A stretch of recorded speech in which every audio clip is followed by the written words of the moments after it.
Hello viewers, আসসালামু আলাইকুম। প্রিয় ভিউয়ার্স, আশা করি ভালো আছেন এবং যথারীতি চলে আসছি ইগুল মিউজিকে নিবেদিত জমজমাট এবং জনপ্রিয় ইউটিউব চ্যানেল ইগুল ড্রামা সিরিজের সবচেয়ে জনপ্রিয় ধারাবাহিক নাটক ধনী গরিবের লড়াই নিয়ে। আপনারা ইতিমধ্যে দেখে ফেলেছেন 42 নম্বর পর্ব, আসছে 43 নম্বর পর্ব, যা হতে যাচ্ছে এবং যা হয়ে গেছে 42 নম্বর পর্বে। রিমা এবং সোহাগের জীবনে ভয়াবহ ঘূর্ণিঝড়, সাইক্লোন, সিডর সব কিছু সংগঠিত হয়েছে বড়মরল আজগর মোড়লের মাধ্যমে। তার চক্রান্তের শিকার রিমা এবং সোহাগ। রিমা, হাজব্যান্ড সোহাগ এবং তার বন্ধুরা মিলে মোড়ল বাড়ির সামনে এসেছে রিমার সাথে দেখা করতে, কিন্তু মোড়ল বাড়ির পাহারাদার লাঠিয়াল বাহিনী ঠেকিয়ে দিয়েছে এবং এদিকে বড় মোড়ল এবং রিমার মার সাথে কথা বলে চক্রান্ত করে সবুজের মাধ্যমে প্রথমে লাল লাঠিয়ালদেরকে মার খেতে বলেছে এবং পাশে থেকে ভিডিও করে সেই ভিডিও দেখাবে রিমাকে।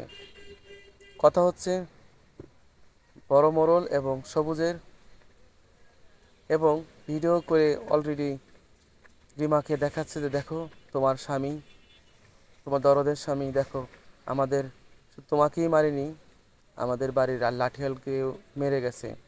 কিন্তু আসলে সম্পূর্ণ চক্রান্ত বড় মোড়লের চোখ দেখলেই বোঝা যায় যে কত চক্রান্তকারী বড় মোড়ল।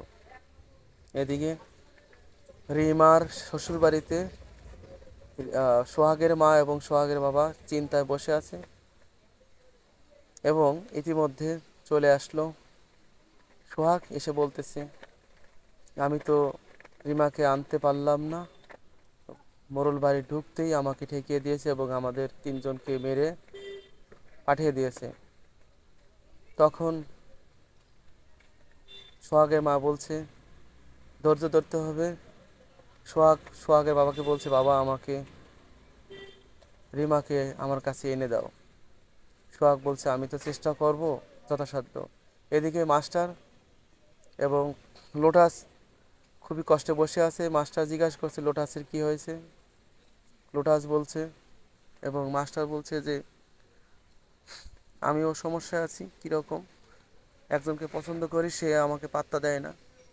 যখন লোটাস জানতে পেরেছে যে সুলতানাকেও মাস্টার পছন্দ করে, তো লোটাস বলছে আমি আর এখানে থাকবো না, এই বাংলাদেশ আর ভালো লাগছে না, আমি লন্ডনে চলে যাব। আর সুলতানাই ভাগ্যবতী যে যাকে সবাই পছন্দ করে। সুলতানা এখানে হাজির। সুলতানাকে বলছি, তুই তো ভাগ্যবতী, তোকে সবাই পছন্দ করে কিভাবে? আমাকে তো পছন্দ করে না লতিফ, তুই এত সুন্দর পছন্দ করে না কেন? তখন বলছে যে তোমাকে মাস্টার পছন্দ করে, লতিফ পছন্দ করে। এদিকে রিমা দুঃখে কষ্টে যতই রাগ করুক মনটা খুবই খারাপ, বসে আছে ঘরে এবং বিরহের গান শুনছে। এদিকে তার দুই ভাবি এখানে এসে দেখছে যে রিমা বসে আছে একা। তখন যথারীতি বলছে যে মন খারাপ করো না, জীবন তো শেষ হয়ে যায়নি, আরও জীবনের অনেক কিছু বাকি আছে, তোমাকে আমরা আরও ভালো ভালো কিছু ঘোরাবো, দেখাবো, আর ভালো ভালো চিন্তা করার ব্যবস্থা করব।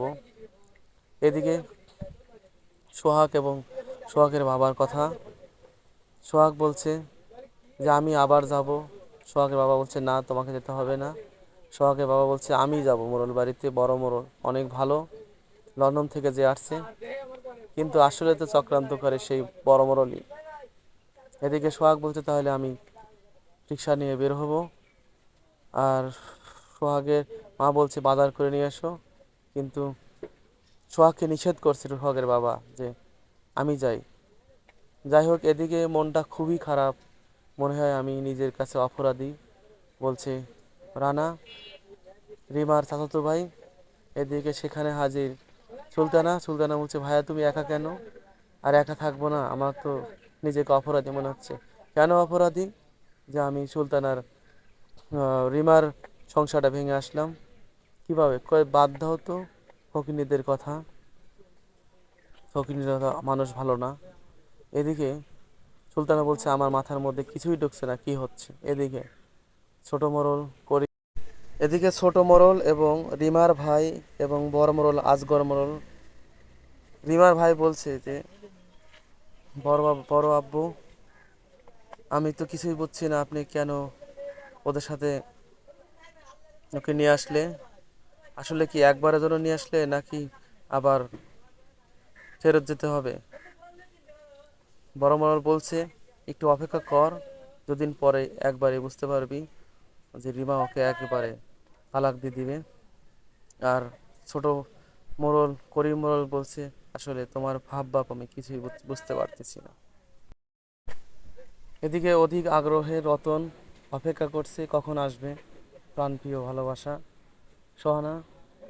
সে অপেক্ষায় প্রহর গুনছে। চলে আসলো সোহানা, বলছে যে বাড়িতে তো অনেক ঘটনা ঘটে যাচ্ছে। রতনও বলছে যে আমাদের বাড়িতে অনেক ঘটনা ঘটছে, কীভাবে কী হচ্ছে আমি কিছুই বুঝতে পারতেছি না।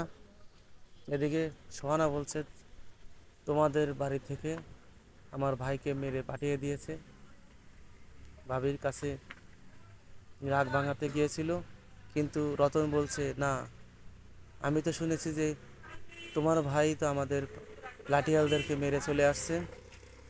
কিন্তু এদিকে রিমার ভাবি রিমাকে নিয়ে মার্কেট করার জন্য বাইরে বেরিয়েছিলেন, কিন্তু পথে দেখা রিক্সা উঠবে, সামনে এসে পড়ে সোহাগ। সোহাগকে বলে তুই এদিকে কেন? সোহাগ বলছে যে রিমা আমি তোমার কাছে খুবই ক্ষমা প্রার্থী, আমি তোমাকে ছাড়া বাঁচবো না, তুমি আমার সাথে চলো, তোমাকে কোনো দিন আর গায়ে হাত দেবো না।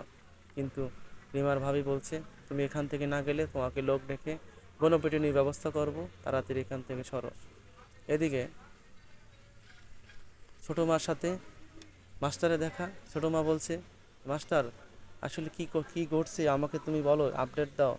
তো তখন মাস্টার বলছে যে রিমা এখন পুতুল হয়ে গেছে, সবাই যেভাবে নাচাচ্ছে সেভাবে নাচছেন রিমা। এদিকে সোহাগের সাথে বন্ধুদের দেখা। লতিফ রশিদ, সোহাগ বলছে লতিফ রশিদ আর্মি, তোর ভাবি তো আসলো না, এখন কি করি? সব কিছু মিলেই সব কিছু মিলেই মহা বিপদে সোহাগ এবং সোহাগের পরিবার। সোহাগ বলছে বন্ধু ভাই তোরা তো দেখছিস কিভাবে আমি আছি। লতিফ রশিদ বলছে তোমার সব বিপদে আমরা আছি, তুমি চিন্তা করো না ভাই, তুমি ডাকলেই আমরা চলে আসব। এদিকে সোহাগের বাবা খুব বড় মুখ করেই বাড়ি থেকে বের হয়েছিল যে যে বড় মোড়লের কাছে যাবে এবং যে কোনো একটি সমাধান পাবে। কিন্তু বড় মোড়ল তো আসলে একজন চক্রান্তকারী, সেটা এসেই বুঝতে পেরেছে। আগামী পর্বে বন্ধুরা দেখবেন কিভাবে বড় মোড়ল সোহাগের বাবাকে মেরে বাড়ি থেকে বের করে দেয় এবং যে বিশ্বাস জন্মেছিল সোহাগের বাবার বুকে যে মোড়লরা অনেকেই ভালো হয়ে গেছে, আসলে আমাদেরকে মেনে নিয়েছে, আসলে সেটা তারা মেনে নেয়নি। চক্রান্ত করে জেলের হাত থেকে বাঁচানোর জন্য এই বুদ্ধি এটা ছিল। প্রিয় ভিউয়ার্স, আগামী 43 নম্বর পর্ব অবশ্যই দেখবেন। এই পর্বেই উঠে আসবে বড় মোড়লের চরিত্র এবং কত বড় সন্ত্রাসী এবং অহংকারী, তার পতন হবে গরিবের ভালোবাসা সোহাগের কাছে।